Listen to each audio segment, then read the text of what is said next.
మన ఇంటి వంట ఛానల్ని సబ్స్క్రైబ్ చేసుకున్న సబ్స్క్రైబర్స్కి, అలాగే వీడియో చూస్తున్న అందరికీ కూడా హాయ్. ఈరోజు మనం పీతల పులుసు ఎలా పెట్టాలో చూద్దాం. పీతలు చూసారా ఎలా ఉన్నాయో? ఈ డెక్కలు తీసేసి చాలా జాగ్రత్తగా కట్ చేసి చేసుకోవాలండి. లేదంటే కరిచిందంటే అలా బ్లడ్ వచ్చేస్తుంది, చాలా గట్టిగా విగుతుంది అనమాట. ముందు పెద్ద కాళ్ళు విరిచేసుకుని తర్వాత పీతనంతా కూడా పైన డొప్పంతా తీసి శుభ్రం చేసుకోవాలి. గుడ్డు ఉంటే తీసి పక్కకు పెట్టుకోవాలి.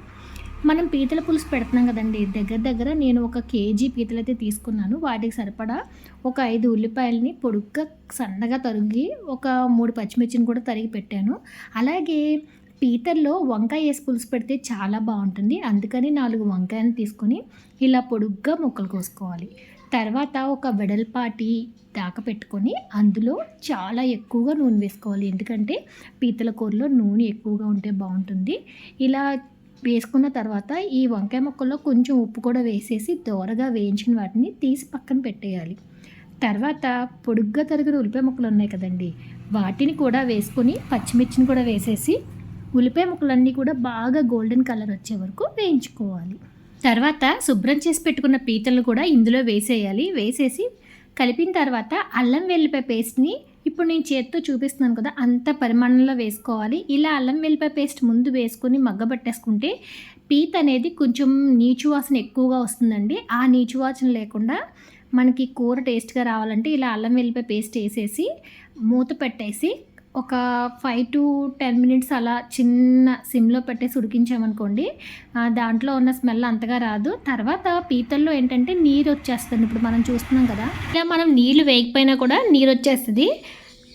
కాసేపు మగ్గిపోయిన తర్వాత రుచికి తగ్గట్టుగా ఉప్పు, కారం అయితే కొంచెం ఎక్కువగానే వేసుకోవాలి. ఎందుకంటే పీతల పులుసులో మసాలా ఘాటు, కారం కొంచెం ఎక్కువగా ఉంటేనే టేస్ట్ బాగుంటుంది.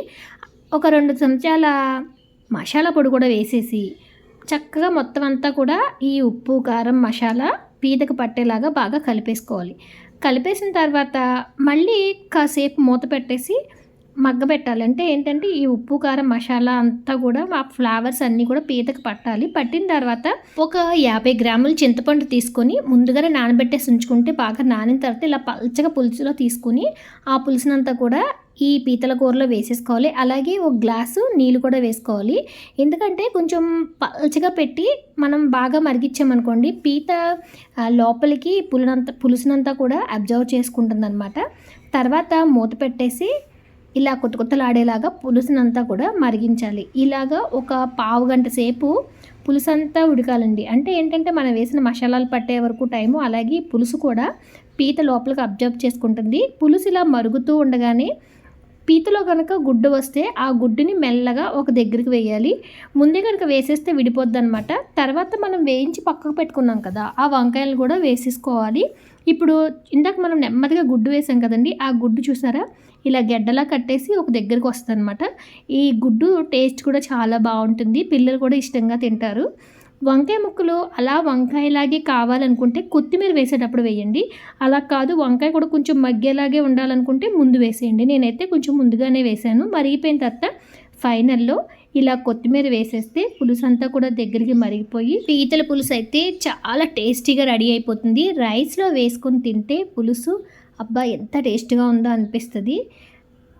ఈ పీతల పులుసుని ఇలా ట్రై చేసి ఎలా వచ్చిందో కామెంట్ సెక్షన్లో కామెంట్ చేయడం అయితే మర్చిపోవద్దు. వీడియోని కూడా లైక్ చేయండి, అలాగే స్కిప్ చేయకుండా ఎండ్ వరకు చూడండి. Thank you for watching.